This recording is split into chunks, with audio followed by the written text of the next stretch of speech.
अस्सलाम वालेकुम दोस्तों, मैं हूं आपका होस्ट और दोस्त फरहान रशीद। आप इस समय देख रहे हैं हमारा यूट्यूब चैनल न्यूज़ 786 नेटवर्क। दोस्तों, आज मैं आपको एक ऐसी खबर बताने जा रहा हूं जो है सच है और सच के सिवा कुछ नहीं। दोस्तों, आप लोगों को पता है कि आपको अब जो पहले मैं कहा करता था कि 35 से 40% आप लोगों को रिफंड मिल सकता है, बस इससे ज़्यादा उम्मीद रखना शायद बेकार है। लेकिन आज के इस वीडियो में मैं आप लोगों को बताने जा रहा हूं कि सच क्या है। सिचुएशन चेंज है। हमारी लड़ाई की वजह से 70 से 80% हमारा पैसा जो है रिफंड जो है मिल सकता है। पूरी जानकारी के लिए पूरा वीडियो ज़रूर देखिएगा।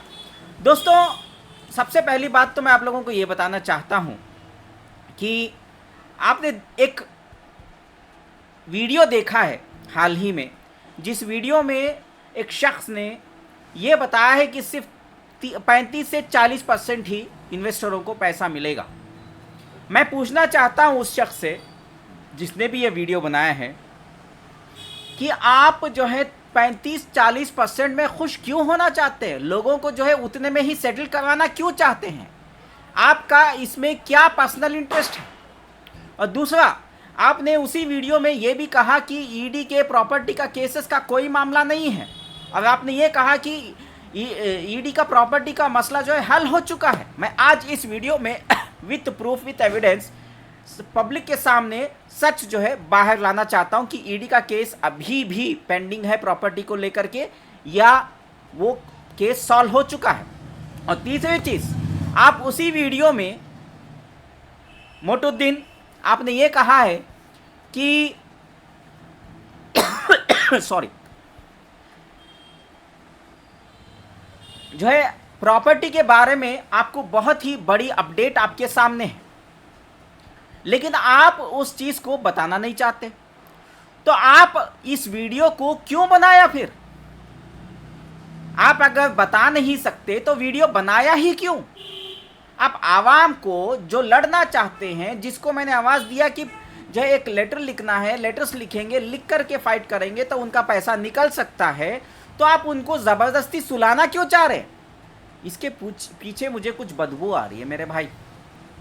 खैर, अभी मैं सीधा जो है एविडेंस पेश करता हूं, और एविडेंस ज़रूर देखा मेरे भाई बुजुर्गों दोस्तों। ये है सीबीआई का केस। सीबीआई के केस के हियरिंग का पूरा जो है यहाँ पे चिट्ठा है, जो मैं आपको बताता चलता हूँ कि माजरा क्या है। ठीक है, दरअसल असलियत क्या है। और ये ईडी का केस है, ठीक है, ये ईडी का केस है, ठीक है। और इस ईडी के केस में मैं सीधा सीधा जो है एक आपको बताना चाहता हूं,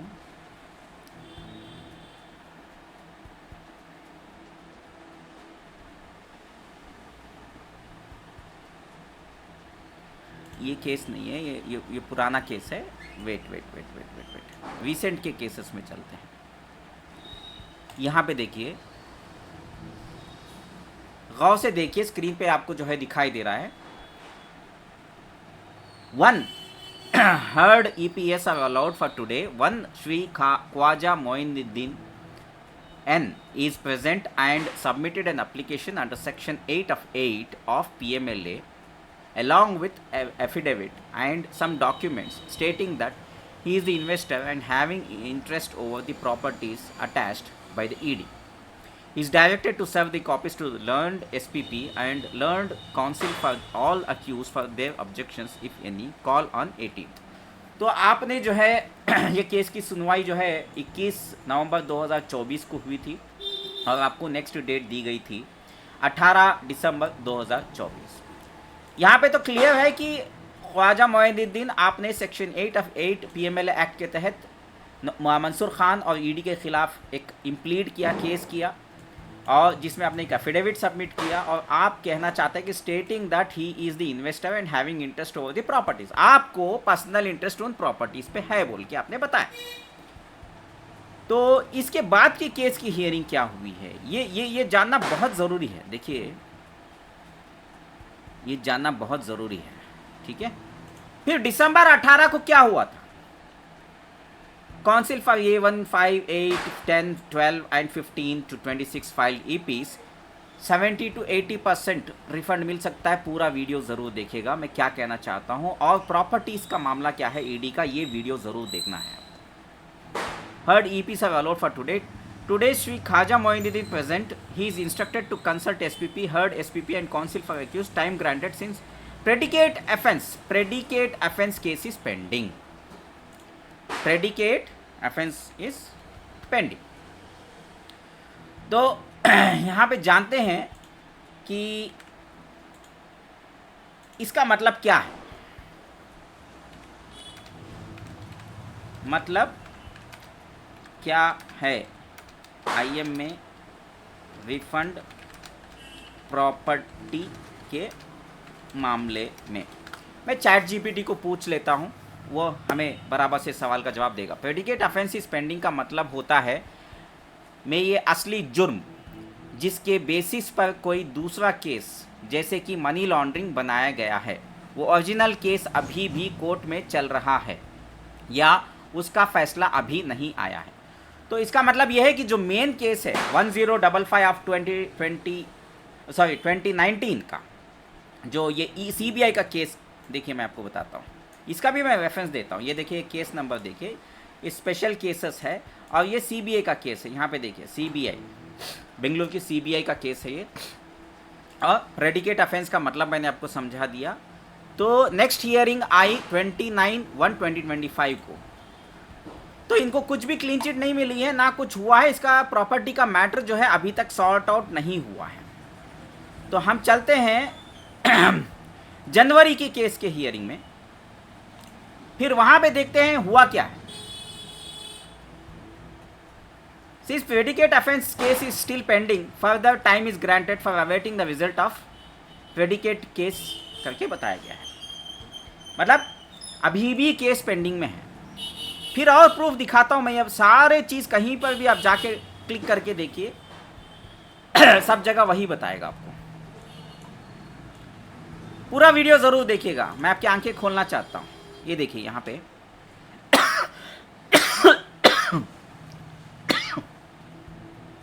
ठीक है। अब ये 8 अक्टूबर 2025 को हियरिंग थी। उस हियरिंग में फिर से मैं बता देता हूं, ये लेटेस्ट अक्टूबर की 8 तारीख की अपडेट है। Await result of predicate offence in special case 1055/2019 on file on the file of CCH 82 call on file 11 नवंबर 5 तारीख को ईडी के केस के सिलसिले में जो है इसी प्रॉपर्टी के इशू को लेकर के 5 नवंबर 2025 को कोर्ट ने जो है सुनवाई करने का डेट दिया है। अब यहाँ पर जाएंगे तो ये सीबीआई का केस है और केस नंबर रेफर करिए, मैं आपको बता रहा हूँ। यहाँ पे प्रेडिकेट ऑफेंस अभी डिक्लेयर नहीं हुआ है। 13 अक्टूबर 2025 को सुनवाई जब हुई थी, other accused are absent, EPs are filed and allowed for the day, learned SPP is present due to paucity of time orders could not be completed. तो ये प्रेडिकेट ऑफेंस अभी जो है फाइनल इसका ऑर्डर नहीं आया है। कब से नहीं आया है? पिछले 6 महीने से ये ऑर्डर नहीं आया है। तो क्या ये हमारे लिए इस जो है देरी नहीं होगी? क्यों सोना चाहते हैं? क्या इससे हमें तकलीफ नहीं होगी? ये देखिए मैं पूरे डेट्स की बताता हूँ मैं आपको पूरे डेट्स चेक कर लेते हैं। यहाँ पे एक 3-4 डेट्स से टाइम वेस्ट नहीं करेंगे, ठीक है। पूरे डेट्स चेक कर लेते हैं यहाँ पे। ये देखिए, देखो फिर से 19/9 को दे दिया डेट। अब 19/9 की देख लेते हैं, 19/9 की डेट देख लेते हैं, उसकी हियरिंग देख लो। कॉल ऑन 24, डेट पे डेट, डेट पे डेट, डेट पे डेट, तारीख पे तारीख, तारीख पे तारीख दिया जा रहा है, बराबर।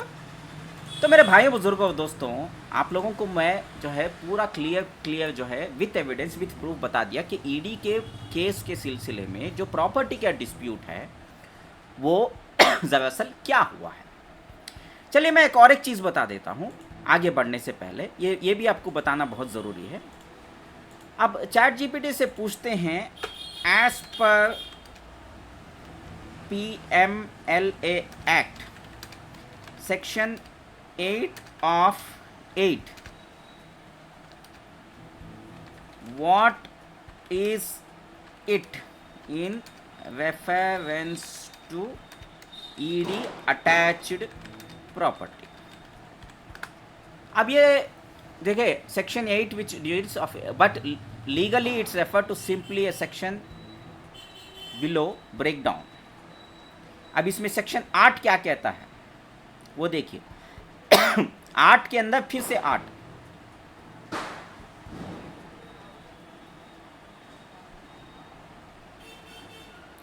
प्रॉपर्टी रिलीज करने के लिए 8 ऑफ, एक second, section 8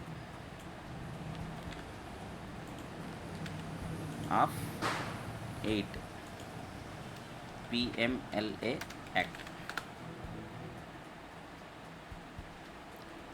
prevention of money laundering का एक्ट है, where the trial under this act can not be conducted by reason of the death of the accused और the accused being declared as proclaimed offender or for any other reason or having commenced but could not be concluded. The special court on an application moved by the director of a person claiming to be entitled to possession of a property in respect of which an order has been passed under 3 of section 8 pass appropriate orders regarding confiscation or release of the property as it deems fit.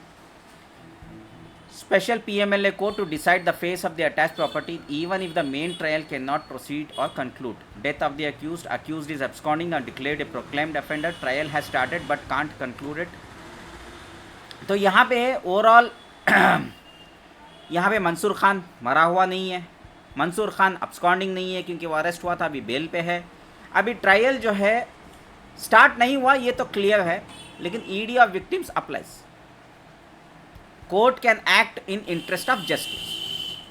अगर ये case जो डाला था section 8 of 8 में, गौर से सुनिए, अगर section of 8 of 8 में केस डाला गया था तो ये यूट्यूबर जिसने भी ये जो है बोला है कि प्रॉपर्टी जो है अभी जो है फ्री फ्रॉम ईडी के केस से, तो वो झूठ है, नंबर 1 झूठ है, झूठा है वो आदमी, मैंने क्लियर एविडेंस के साथ दे दिया। और ये बंदा कहता है कि मुझे प्रॉपर्टी के बारे में मालूम है, मैं बताता नहीं, तो फिर उखाड़ने आया वीडियो बना के। वीडियो क्यों बनाया भाई? जब तुम्हें नहीं बताना है तो, जब सच पता है तो सच बोलना, क्या प्रॉब्लम है? ईडी में अभी भी प्रॉपर्टी जो है फ्री नहीं हुआ है, और सेक्शन 8 ऑफ 8 जो है कॉम्पिटेंट अथॉरिटी के जानिब से होता है। और मैं आपसे सवाल करना चाहता हूं यूट्यूबर भाई, आपने जो ये वीडियो में बताया है, कल की वीडियो में, तो आप ये बताइए कि जो पीएमएलए एक्ट के तहत जो अटैच प्रॉपर्टी है, जब स्पेशल कोर्ट ने स्पेशल ऑफिसर कॉम्पिटेंट अथॉरिटी को ईडी के अटैच वाली प्रॉपर्टी बेचने की इजाज़त दी थी, ऑर्डर्स दे दी थी, उसके बाद उसके ऊपर रोक लगी थी, वो रोक लगने का ऑर्डर क्या लिफ्ट हो गया? क्या वो कैंसिल हो गया? तो लाओ प्रूफ। मैंने तो अभी तक नहीं देखा, तो एविडेंस दो ना, क्यों लोगों को बेवकूफ़ बना रहे? खैर, ये तो हाँ, ये सच क्या है, और जो मैं क्लेम कर रहा हूँ 70 to 80% रिफंड मिलने की उम्मीद है मेरे भाइयों बुजुर्गों दोस्तों, ये सच है। वो पूछो कैसे? हाल ही में कॉम्पिटेंट अथॉरिटी ने जो है प्रॉपर्टीज़ तो जो है वो तो रिकवरी करने की भरपूर कोशिश कर रही है, और ये 30 to 40% जो रिकवरी की बात हो रही है वो अटैच वाली प्रॉपर्टीज़ को लेकर के हो रही है। वो वहाँ तक वो बात सच है, ये बात मैं भी कहता हूँ। लेकिन इसके अलावा आईएमए की कॉम्पिटेंट अथॉरिटी स्पेशल ऑफिसर ने बहुत सारे आईएमए के इन्वेस्टर्स जो पुराने चावल हैं उन लोगों को नोटिस भेजी है, उनके बैंक अकाउंट्स तक अटैच कर दिया है। ये हमारे लिए अच्छी बात है, क्योंकि उनको ज़रूरत से ज़्यादा पैसे मिले। उन्होंने 100 रुपये लगाए तो उनको 200 रुपये मिले, 300 रुपये मिले, यहाँ तक के 500 भी मिले, लाख को 2 लाख 3 लाख मिले, 1 करोड़ लगाए तो 3-3 करोड़ 5-5 करोड़ भी मिले हैं। तो क्या इन लोगों से पैसा वसूलना नहीं है? जब हमें पता है कि इतना बड़ा स्कैम हुआ, ये पोंजी स्कीम है, और इसकी टोपी उसके सर, उसकी टोपी इसके सर, ऐसे धोखा हुआ है। चोर मंसूर खान ने आवाम को लूटा है, और साथ के साथ पुराने जो चावल हैं उन लोगों को जो है बहुत पैसा मिला। इसमें चंद गरीब लोग भी हैं, मैं उनके ऊपर जो है कुछ कह नहीं सकता हूँ, मेरी मजबूरी है, क्योंकि जिन लोगों को नुकसान हुआ है उनको आप लोगों ने तो खाया ना, कुछ ना कुछ तो खाया ना, वो पैसे का मज़ा तो उड़ाया ना। लाख लगाए थे तो 3 लाख आ गए, 4 लाख आ गए, 10 लाख लगाए तो 20 लाख 25 लाख 30 लाख आए। तो अभी कॉम्पिटेंट अथॉरिटी इन लोगों के बैंक अकाउंट्स फ्रीज कर दिए, इनके प्रॉपर्टीज को तक अटैच करके रखी हुई है, नोटिस भेजी हुई है और ये पैसा भरने को कहा है। बहुत सारे आईएमए के इन्वेस्टर्स जो ईमान वाले हैं उन्होंने कॉम्पिटेंट अथॉरिटी के पास जाकर के पैसा भी जमा किया है। वो पैसा जब आप लोगों को रिफंड होगा तो ये 30-40% जो प्रॉपर्टी का मसला है वो तो हल हो ही जाएगा इंशाल्लाह। उसके लिए हम जद्दोजहद करेंगे, हम लेटर्स लिखेंगे, ईडी के पास भी ये प्रॉपर्टी जो है फंसी हुई है उसको हमें फ्री करना है। जब तक प्रेडिकेट ऑफेंस डिक्लेयर नहीं होता, मेन केस 1055 ऑफ 2019 जो सीबीआई का केस है, वहां पे पहले मंसूर खान को जो है टोटली कन्विक्ट करना है। तब तक ईडी के केस में जो है 1088 ऑफ 2019 के केस में जो है कोर्ट फैसला करने वाले नहीं है, क्योंकि पिछले 15-20 हियरिंग्स आप निकाल के देख लो, वहां पे वो हर बार वही कह रहे हैं। इधर ईडी के कोर्ट में, वो भी स्पेशल कोर्ट ही है, ईडी का पीएमएलए कोर्ट अलग होता है, लेकिन यहाँ पे ईडी का जो है वो मसला ये चल रहा है कि प्रेडिकेट ऑफेंस जब तक मेन केस में नहीं होता वो यहाँ पे डिसाइड नहीं करेंगे जज। तो यहाँ पे मेन केस जो है सीबीआई का केस, वहाँ पे जज जो है तारीख पे तारीख दिए जा रहे हैं। क्या ये हमारे साथ नाइंसाफी नहीं हो रही है? क्या तारीख पे तारीख मिलके हमें नुकसान नहीं हो रहा है? तो इसलिए मैं कहना चाह रहा हूँ कि हमें लेटर्स लिखना है, हमें जद्दोजहद करना है। इंशाल्लाह अभी दीपावली तो खत्म हो गई है, 2-3 दिनों के अंदर हम लेटर लिखना शुरू कर देंगे इंशाल्लाह, और लिखेंगे जरूर, किसी की बातों में नहीं आएंगे मेरे भाइयों बुजुर्गों दोस्तों। 70-80% या हो सकता है इससे ज़्यादा भी मिल जाए अगर कॉम्पिटेंट अथॉरिटी जो है पुराने चावलों से पूरा पैसा वसूल करने में अगर कामयाब हो गई तो इंशाअल्लाह 90% भी क्रॉस हो सकता है। लेकिन हम 70-80% में भी मिल गया ना, बहुत अच्छी बात है। ये पैसे से हम पूरे पैसे के लिए फ़ाइट तो ज़रूर करेंगे, पहले 70-80% हमारे जेब में आ जाए, फिर बाकी के पैसों के लिए भी हम लड़ेंगे। उसका भी तरीका है, क्योंकि ये गवर्नमेंट के नाक के नीचे इतना बड़ा घोटाला हुआ है, तो हमें गवर्नमेंट के ऊपर प्रेशर डाल के बाकी का पैसा भी निकालना है। हम यहाँ पे 30-40% पैसा निकालने के लिए अपने ही पैसे हम डिस्काउंट में पैसे वसूल करेंगे। क्यों भाई? क्यों हम आधे से भी कम पैसे में सेटल करेंगे और 5-6 साल हम वेट करें तो सिर्फ 30-40% में खुश हो जाएंगे क्या? क्यों खुश होना है भाइयों बुजुर्गों दोस्तों? आपका हक हलाल का पैसा है, आप अगर लड़ोगे तो इंशाल्लाह इंसाफ देर से मिलता है लेकिन इंसाफ ज़रूर मिलेगा। और सब्र रखिए, सब्र के साथ साथ मेहनत भी करिए। सिर्फ फरहान रशीद के वीडियो या किसी काले कौवे के वीडियो या किसी फारेबी पाशा के वीडियो के झांसे में मत आइए। हाँ, फरहान रशीद के वीडियो फॉलो करना है नहीं करना है वो आपके ऊपर है, मैं ये नहीं कहूँगा मुझे फॉलो कर, लेकिन मैं जो कह रहा हूँ वो सच है या झूठ है, मालूमात आपको दिमाग अल्लाह ने दिया है, अपना दिमाग का इस्तेमाल करो और आगे बढ़ो।